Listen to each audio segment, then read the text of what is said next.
No, money am I organize and delay no publicity am I delay. No, be like to am actually. Yeah, shit.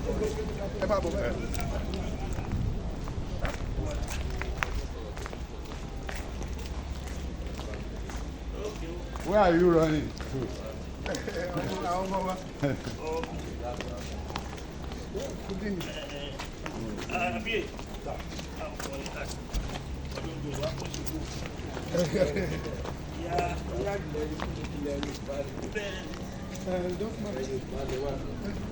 Ibẹ̀ náà máa dúró sí.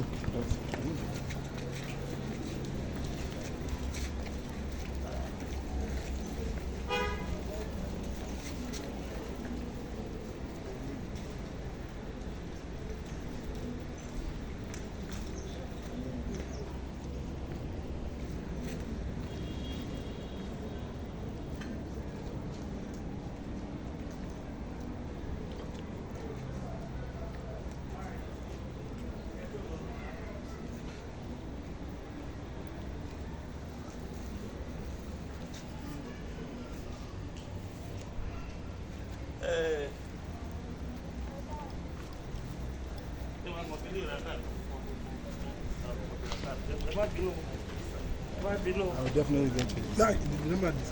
Like my lady just said, Nicola. I go to it.